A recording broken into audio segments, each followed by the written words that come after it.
It's time for a look back at our top stories of the week. Seeing all the artists and musical talent throughout the quarter is part of the New Orleans culture and landscape, but one artist trying to make a living suffered a major setback when his bicycle and trailer he uses to transport his works of art to and from his French Quarter spot were stolen from him in front of his Treme home. Meg Ferris has more. I mean, this is the most creative city in America. Probably. Everybody's trying to express themselves. At 59, Freddie Zalaji finally feels like he's made it in life. Recently, I've obtained my permit to sell in the French Quarter, so I feel like a legitimate artist now, and I'm selling in Pirates Alley and doing well with it. The former New York City graffiti artist took one trip to the Crescent City decades ago and never left. I met a woman who worked at the Cafe Du Monde 35 years ago. I knew her for 3 days, and I moved here. She was covered in powdered sugar, Meg, so I couldn't resist her. They got married and live in Treme, and that inspires all of his paintings, the highs and lows, joys and despair of everyday people there. But the truth is, I wouldn't live anywhere else. I love it. It's just, it's funky, it's funny, it's human. My neighbors are good people.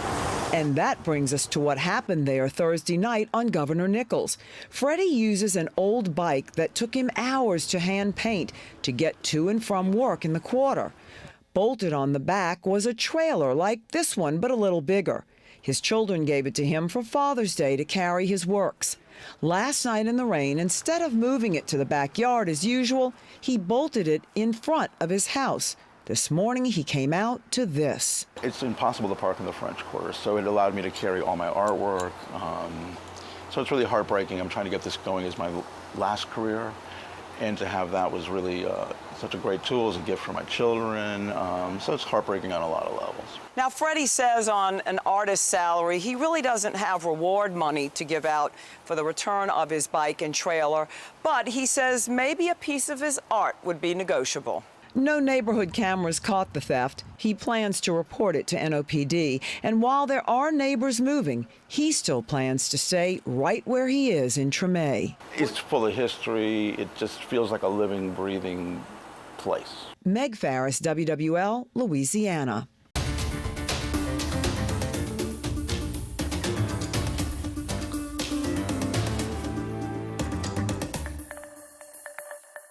Hardin Park in the 7th Ward has deep historical value to the residents in that neighborhood. But over the years, those residents say the park has been in decline. The Orleans Parish DA says the park and surrounding area is plagued with crime. Now there's an effort to bring back the positive energy that once filled the area. Eleanor Tabone explains. Hardin Park means a lot of things to a lot of different people. That's where we are now, the historic 7th Ward. Councilman Eugene Green says while there's new houses in the area, just last month, a block away on Allen Street, 3 abandoned houses burnt to the ground. Councilman Green says it's not just the park that needs revitalisation, it's this entire neighbourhood. I would like this space to look like a space that in the evening has a lot more activity going on.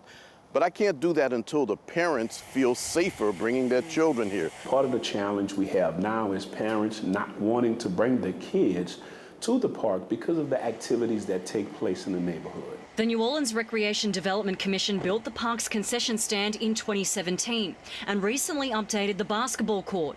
NORD Director Larry Barambino Jr. says Hardin Park was redeveloped after Hurricane Katrina, but he says 7 to 8 years ago this space started to decline. Fast forward 19 years, the Orleans Parish DA's office says this space and the surrounding area is now a hotspot for crime. It's an outlier in terms of the amount of violence and the amount of crime in this area. Orleans Parish District Attorney Jason Williams says the reason why people aren't using the park is crime.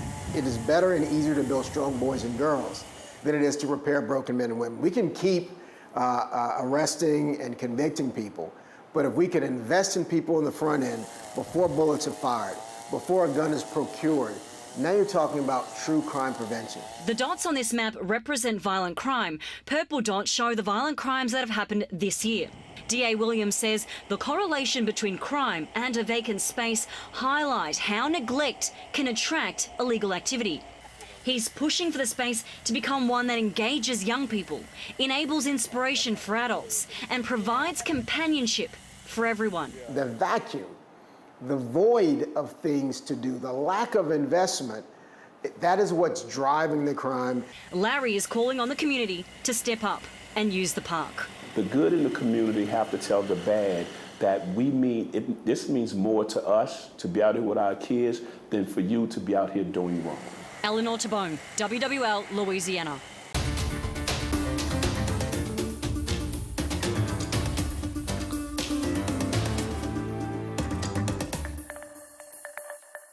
After concerns over inmate releases, the Orleans Parish District Attorney is defending his office in an exclusive interview with WWL Louisiana. District Attorney Jason Williams spoke about those concerns and outlined his plans for how his office handles future criminal cases. Amelia Strahan has details.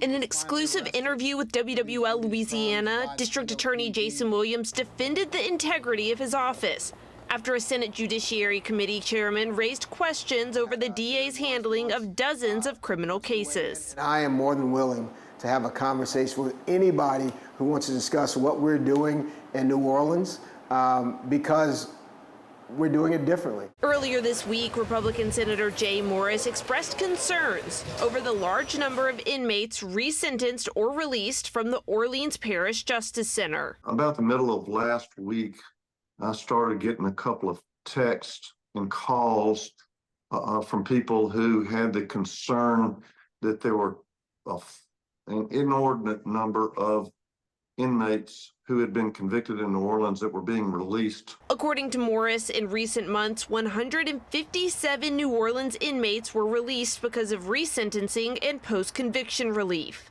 A list obtained by WWL Louisiana showed dozens of cases taken up just since March. Murder, attempted murder, maybe some rapes, armed robbery was a big one. And so we're going through the list. As of August 1st, a new law allows the Louisiana Attorney General to appeal resentencing, a factor Morris fears could be at play. The concern that has been expressed to me is that they were trying to get all this done under the wire, so to speak. NOPD Superintendent Ann Kirkpatrick weighed in on Friday, saying the NOPD and District Attorney's Office are partners working together for justice. Yes, there's always a concern if people recidivate. However, people paid that due, they paid their dues, and now they're out. Many people do restore. And so if we say we believe in restorative justice, then we need to practice it. Williams says he plans to hold a press conference sometime early next week. We have worked really hard with our partners to bring crime down. In New Orleans, Amelia Strahan, WWL Louisiana.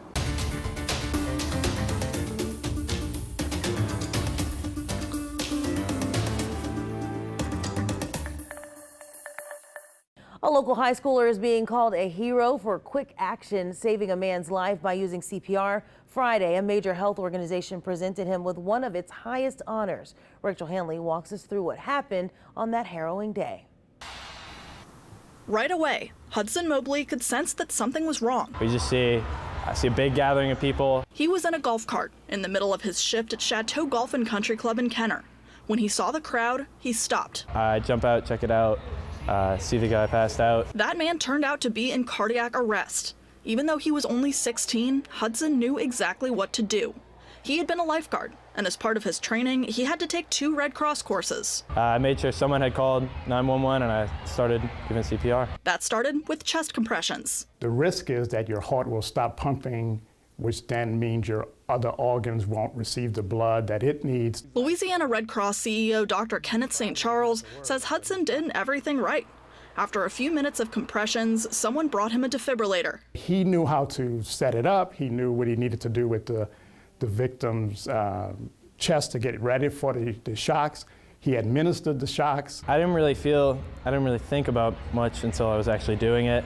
And then once it kind of clicked with me, hey, I'm right in the middle of this, that it got pretty scary, you know. After a few more minutes, first responders got there. They took the man to the hospital alive. I remember I sat on the curb, I started crying. You know, one of the police guys came up, he was like, hey man, are you all right? You did great out there. After that day, word got out. Hudson got shout-outs from the country club and the Kenner Fire Department. Then Friday, his school threw him a surprise pep rally. In front of all of his classmates, Dr. St. Charles presented him with a certificate of merit. The certificate is signed by the President of the United States. It's one of the Red Cross's highest honors. I'm very grateful for all the awards, very grateful for everything, but for most of all, I'm grateful that I actually, the guy survived. That's really the best thing you could wish for, He also hopes other people will see what happened and get CPR training of their own. After all, you never know when you might need to be a hero. Rachel Handley, WWL Louisiana.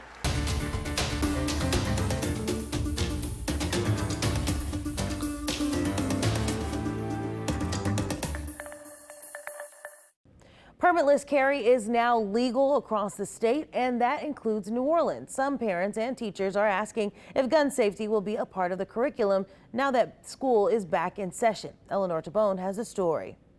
The new law that's just went into effect, we're definitely concerned on how it's going to affect our students, how it's going to affect our community. Young minds are the most vulnerable. Jamar McNeely, CEO of Inspire Nola Charter School, says the school system talks to students about gun safety. We understand that our kids have guns in their community. We understand that guns have affected a lot of our youth, but we want to make sure the students that we serve every single day are protected. Ashana Bigard, an education advocate, is calling on the State Board of Education to draft classes to teach gun safety. The conversation needs to be what are guns for? And I think if we start having those conversations from an early age, we can ingrain the fact that guns are not a tool of conflict resolution. She says students need to understand that violence isn't the answer. And if we're going to have conflict resolution discussions, it should be around restorative justice.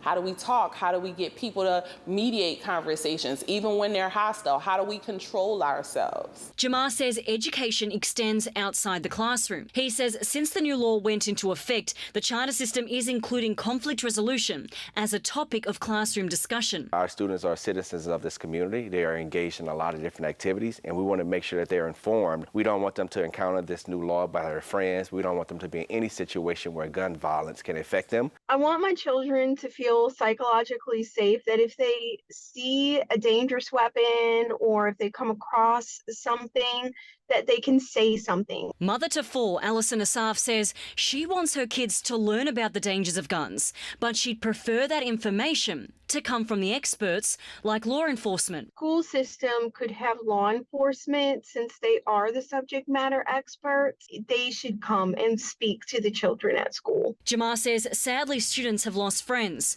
and teachers have lost students to guns. Just in Inspire NOLA, we've had students who have been victims of gun violence. He says the goal is to ensure students understand the law so they have the tools to make smart decisions. Eleanor Tabone, WWL Louisiana.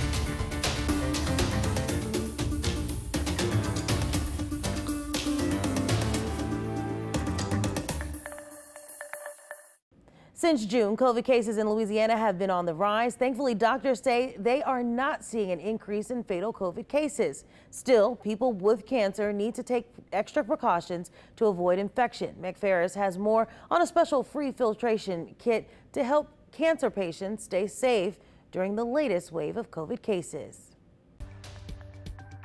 People getting treated for cancer need to be extra cautious about catching COVID. Not only is COVID an acute risk for people with cancer, it's also a long-term risk. So one of the biggest risk factors for long COVID is ever having had cancer.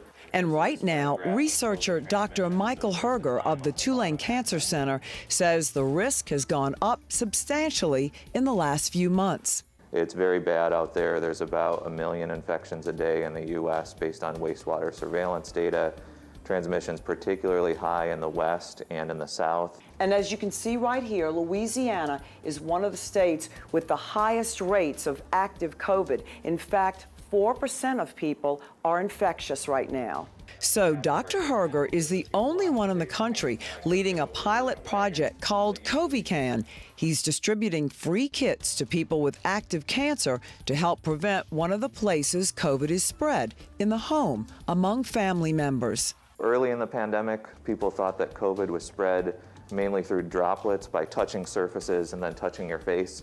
And we now know that that's not true. 99.99% of transmission is through the air. So here's what you get free: special fans with high-end filters to purify the air in your home, 5 rapid tests to catch it early, an educational booklet, and 50 N95 masks. These are the protective ones because they have no gaps.